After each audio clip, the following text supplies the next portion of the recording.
Have you ever wondered why it's crucial to invest your money? Welcome to the world of investing, a fundamental tool for growing your wealth and securing a brighter financial future.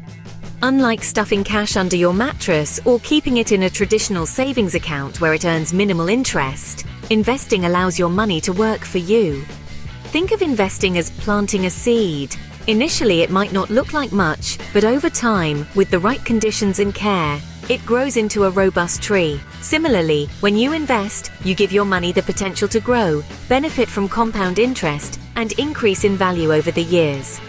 This growth is crucial because it helps you keep up with inflation, ensuring that your purchasing power isn't eroded over time. Moreover, investing can open doors to financial opportunities that saving alone might never achieve, from higher returns to the possibility of generating passive income. Now that we know why investing matters, let's explore how it compares to saving. Imagine you have $1,000. Would you save it or invest it? This question often leads us into the world of financial decision-making, where the concepts of saving and investing play pivotal roles. Let's start with saving. Saving typically means putting money aside in a secure place, like a savings account, where it remains accessible and earns a small amount of interest over time. For instance, if you put your $1,000 in a savings account with an annual interest rate of 1%, you'd earn $10 in a year. It's safe, it's steady, but as you can see, the growth is quite minimal. Now let's talk about investing. Investing involves using your money to buy assets like stocks, bonds, or mutual funds, with the expectation that your initial amount will grow over the years. Unlike saving, investing comes with a degree of risk, as the value of these assets can fluctuate based on market conditions. However, the potential for higher returns is significantly greater compared to a regular savings account. To put this into perspective, let's consider the average returns from different types of investments. Historically, the stock market has offered an average return of about 7 to 9% annually, far surpassing the humble 1% from a savings account.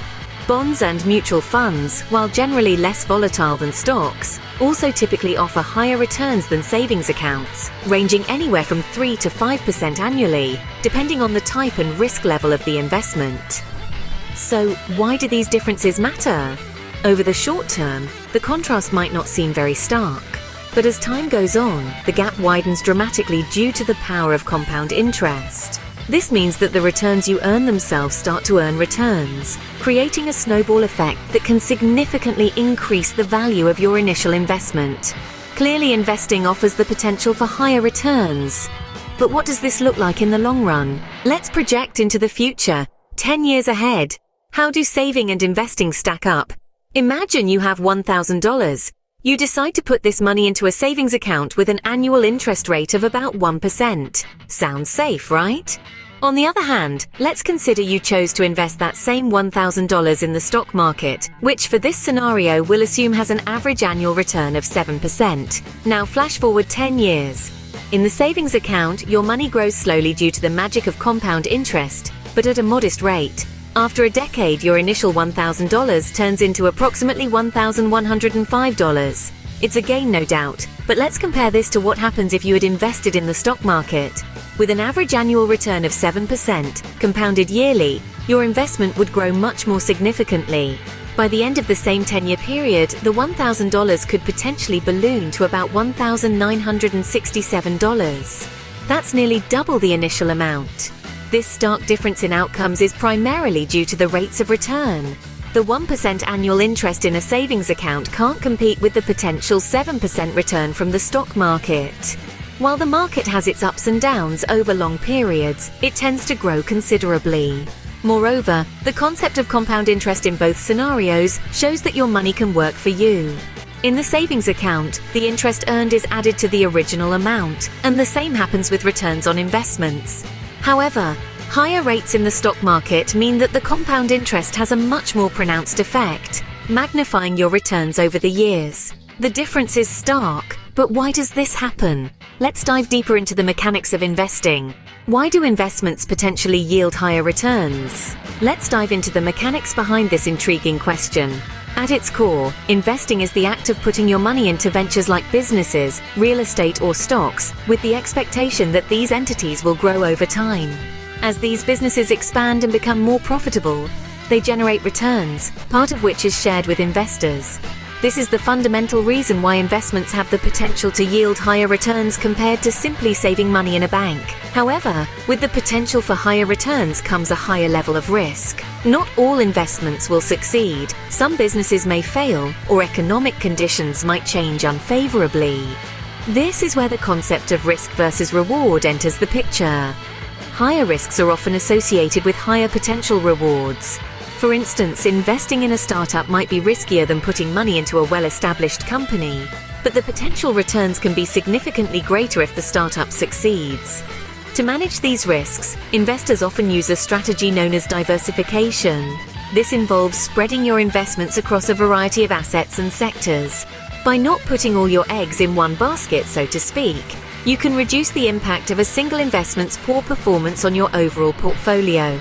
Diversification is a key tactic in the investor's toolkit to mitigate risk while seeking out opportunities for growth. Investing carries risks, but strategic planning can help manage these risks. By understanding and applying these principles, investors can navigate the complexities of the market with greater confidence. When is the best time to start investing? You might think it's when you've reached a particular age, or perhaps when you've hit a certain milestone in your career. But in reality, the best time is as soon as you can. Ideally, right now. Imagine a snowball rolling down a snowy hill. As it rolls, it gathers more snow, growing larger and gaining momentum. This is akin to the concept of compound interest in investments. The earlier you start, the more time your money has to grow and accumulate additional returns on the returns already earned. Let's consider two friends, Alex and Jamie. Alex begins investing a small amount monthly at the age of 25. Jamie waits and starts doing the same at the age of 35. Even if they both invest the same amount monthly and achieve identical returns, by the time they're both 60, Alex will likely have a significantly larger amount saved up, thanks to those extra 10 years of compounding returns. Starting early also provides a cushion against market volatility. With a longer investment horizon, you can afford to take on slightly riskier, potentially higher return investments because you have time to ride out any dips in the market. Moreover, developing the habit of investing early instills financial discipline and literacy, crucial skills that enhance your ability to make informed financial decisions throughout life. So, if you're pondering when to start your investment journey, the answer is clear. The earlier you start, the better your potential financial growth. We've seen how investing can significantly impact your financial future. As we've explored, the journey from saving to investing isn't just a shift in strategy, it's an upgrade in your financial thinking. While saving is about preserving what you have, investing is about expanding it. Consider this: money in a savings account might grow at a snail's pace, often barely outpacing inflation. On the other hand, investing in diverse assets like stocks, bonds, or real estate can multiply your initial capital over the years. This isn't just for those with hefty bank accounts.